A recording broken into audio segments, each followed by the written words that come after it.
Hello, അപ്പം നമ്മുടെ പുതിയ വീഡിയോയിലേക്ക് എല്ലാവർക്കും സ്വാഗതം. അപ്പോൾ ഇന്ന് ഞാനൊരു ക്ലീനിങ് വ്ലോഗാണ് കേട്ടോ ചെയ്യാൻ പോണത്.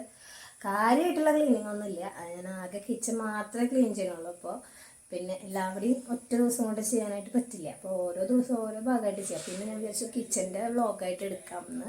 നമുക്ക് ക്ലീനിങ് വ്ലോഗ് ഒരു കമൻറ്റ് വന്നിട്ടുണ്ടായിരുന്നു. എനിക്ക് തോന്നി ഇപ്പോൾ മഴക്കാലമൊക്കെ അല്ലേ, അപ്പോൾ വീടൊക്കെ ആകെ മുഷിഞ്ഞിരിക്കുകയാണ്, അപ്പോൾ ഇതൊന്ന് കഴിഞ്ഞ് പെയിൻ്റൊക്കെ ചെയ്യണം, അപ്പോൾ എടുത്താൽ മതിയെന്നാണ് ഞാൻ വിചാരിച്ചത്. പക്ഷെ ഇന്നിപ്പോൾ സായിത്തേട്ടൻ വീട്ടിലുണ്ട്, അപ്പോൾ ഇന്ന് വീട്ടിൽ ആളുള്ള ദിവസമാകുമ്പോൾ എനിക്ക് ചെയ്യാനായിട്ട് എളുപ്പമുണ്ടാവും. ഉണ്ണി ഞാൻ മാത്രമാകുമ്പോൾ അവൻ എന്തെങ്കിലുമൊക്കെ ആവശ്യം ഇടയിൽ വന്നു കഴിഞ്ഞിട്ടുണ്ടെങ്കിൽ എനിക്ക് പിന്നെ അത് കംപ്ലീറ്റ് ചെയ്യാൻ പറ്റില്ല. അപ്പോൾ ഇന്നിപ്പോൾ എന്തെങ്കിലും ഒരാളുള്ള സമാധാനത്തിലാണ് ഞാൻ ക്ലീൻ ചെയ്യാൻ പോകണം. പിന്നെ ഇടയിലൊക്കെ സായിത്തേട്ടൻ എന്നെ ഹെൽപ്പ് ചെയ്ത് തരാമെന്ന് പറഞ്ഞിട്ടുണ്ട്. അപ്പം നമുക്ക് എന്തായാലും വീഡിയോയിലേക്ക് പോകാം. പേര് വന്നല്ലോ വനമാല. ഇത് എന്താടെ പൊന്നാമര മോനെ നെറ്റി ഇതാര മേക്കപ്പ് ഇതെന്ന് എൻ്റെ കുട്ടീനെന്ന് ആര മേക്കപ്പ് ഇതെന്ന്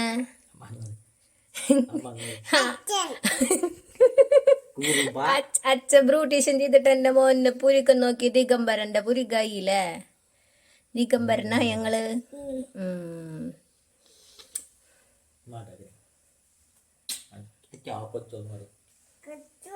പോടാ പോടാ. അപ്പം ഇതാണ് നമ്മുടെ കിച്ചൻ്റെ ഇപ്പോഴത്തെ അവസ്ഥ കേട്ടോ. ആകെ പൊടിയും പൂപ്പലൊക്കെ ഉണ്ട് അത്യാവശ്യം.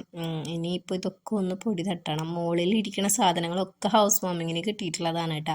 കുറേയൊക്കെ പെട്ടികൾ കാലിയുണ്ട്, പിന്നെയുള്ള പാത്രങ്ങളും സാധനങ്ങളും ഒക്കെ പെട്ടിയിലും ചാക്കിലും കവറിലും ഒക്കെ കെട്ടി വെച്ചേക്കാണ് കേട്ടോ. അത് ഞാനൊന്നൊന്ന് കയറി നിന്ന് നോക്കിയതാണ്, പക്ഷേ എനിക്ക് എടുക്കാൻ അത്ര എളുപ്പം തോന്നിയില്ല കേട്ടോ. ഇതിൻ്റെ മുകളിൽ സ്ലാബിൻ്റെ മുകളിൽ കയറാനൊന്നും എനിക്ക് പറ്റില്ലല്ലോ. അപ്പോൾ സായിത്തേട്ടനാകുമ്പോൾ വേഗം ചാടി കയറി എല്ലാം എടുത്തു തരും. അപ്പോൾ ആൾ വേഗം പാട്ടൊക്കെ വെച്ച് സെറ്റായിട്ടുണ്ട് കേട്ടോ. എന്നാലും ഒരു മൂഡ് ഉണ്ടാവുള്ളൂ.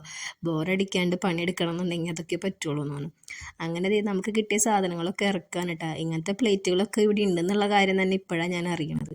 സായിത്തേട്ടന് ഈ താളം പിടിക്കണത് വേറെ ഒന്നുമില്ലല്ലോ കേട്ടോ. ഇത് കല്യാണത്തിന് നമുക്ക് വിരുന്നിന് പലഹാരമൊക്കെ കൊണ്ടുവരില്ലോ, അപ്പം അന്ന് ബിസ്ക്കറ്റൊക്കെ കൊണ്ടുവന്നിട്ടുള്ള പാട്ടിയാണ് കേട്ടോ. അത് കഴിഞ്ഞ് മുകളിലൊക്കെ അടിച്ച് കഴുകാന്ന് വെച്ചു. കഴുകല്ല, പൊടിയൊക്കെ തട്ടാന്ന് വെച്ചു. മുകളിൽ മാത്രമേ പൊടികളുള്ളൂ. അപ്പോൾ ആ നേരം കൊണ്ട് ഞാൻ നമ്മുടെ പാത്രങ്ങളൊക്കെ ഒന്ന് തുടച്ച് മിനുക്കിയെടുക്കാമെന്ന് വിചാരിച്ചു. പിന്നെ കുറേയൊക്കെ കാലിയാണ്, അതിലേക്കൊക്കെ പകർത്താനും ഉണ്ടായിരുന്നു. അങ്ങനെ ഫാനും സാധനങ്ങളൊക്കെ തുടച്ചപ്പോഴാണ് സായിത്തേട്ടന് തോന്നിയത്. ഞാനാണിങ്ങനെ പ്രേരിപ്പിച്ച് നിൽക്കുക, പെയിൻറ്റ് ചെയ്യുമെന്ന് പറഞ്ഞിട്ട്. അങ്ങനെ തലയ്ക്ക് തൊഴിലില്ലാണ്ടായപ്പോൾ പോയിട്ടുണ്ട് കേട്ടോ. സായിത്തേട്ടനും തേജും പോയ നേരം കൊണ്ട് ഞാൻ വേഗം പൊടികളൊക്കെ ഇട്ട് വെച്ചിരിക്കുന്ന പാത്രങ്ങളും മസാല പാക്കറ്റുകളും എല്ലാം ഒഴിവാക്കി ആ ഭാഗമൊന്ന് ഇറക്കി കൊടുത്തിട്ടുണ്ട് കേട്ടോ. അപ്പോൾ വന്ന വഴി വേഗം പെയിൻറ്റ് ചെയ്യാമല്ലോ. അപ്പോൾ പെയിൻ്റൊക്കെ മിക്സ് ചെയ്യണ നേരം കൊണ്ട് തേജ് അവിടെ ഇരുന്ന് കളിക്കുന്നുണ്ട് കേട്ടോ. തേജ് തന്നെ ആയതുകൊണ്ട് വലിയ പ്രശ്നമില്ല. ചെന്നും കൂടി ഉണ്ടെന്നുണ്ടെങ്കിൽ നമുക്ക് ഈ പണികളൊന്നും നടക്കില്ല കേട്ടോ. തേജ് ഇത് തീപ്പെട്ടിയൊക്കെ വെച്ച് വീടുണ്ടാക്കിയിട്ട് എന്നെ വിളിച്ച് കാണിച്ചു തരികയാണ് കേട്ടോ. കണ്ടു സായിത്തേട്ടൻ്റെ ബോറടിക്കണ്ടെന്ന് വെച്ചിട്ട് ഞാൻ ഇടയിൽ പോയി ഇങ്ങനെ നിന്ന് വർത്താനം പറയും. അവിടെ കുറച്ചടിക്കി ഇവിടെ കുറച്ചടിക്കി എന്ന് പറഞ്ഞാൽ ഞാൻ ഏതാണ്ട് സൂപ്പർവൈസറെ പോലെ നിൽക്കാൻ കേട്ടോ. സമയം 1:30 ആയിട്ടുണ്ട് ഏകദേശം. മുകളിലത്തെ അടിച്ചിറങ്ങി സീലിങ്ങും ബർത്തിൻ്റെ മുകളിലൊക്കെ അടിച്ചിട്ടുണ്ട്. അപ്പോഴേക്കും ഞാൻ തേജുവിന് ഉറക്കം വന്നിട്ട് അവന് ആകെ വാശിയൊക്കെ ആയി തുടങ്ങി. അപ്പം ഞാൻ വേഗം ഉറക്കി കഴിഞ്ഞപ്പോൾ കുഞ്ഞിക്കാലിൽ വരെ പെയിൻറ്റും കാര്യങ്ങളൊക്കെയാണ് കേട്ടോ. ആളും കുറച്ച് കഷ്ടപ്പെട്ടെ. അങ്ങനെ അവനെ ഉറക്കിക്ക് എടുത്തിട്ട് പിന്നെ ഞാൻ ഇവർ പേന കൊണ്ടൊക്കെ കൂറി വരച്ചിട്ടുണ്ടായിരുന്നു. അപ്പോൾ അതൊക്കെ ഒന്ന് ഉരച്ച് നോക്കിയതാണ് കേട്ടോ.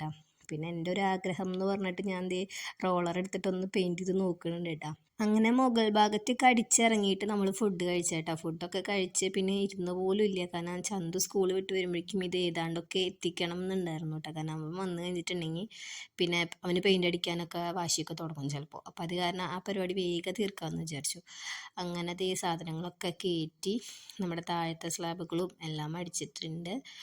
പിന്നെ ടൈലൊക്കെ നന്നായി ഉരയ്ക്കാണ്ടായിരുന്നു കേട്ടോ. നല്ല കഷ്ടപ്പാട് തന്നെയായിരുന്നു.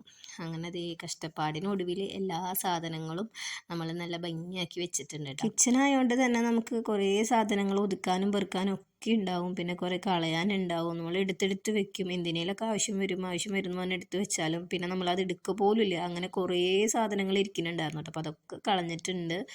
ഇനിയിപ്പോൾ നല്ല ഭംഗിയായിട്ടുണ്ട്.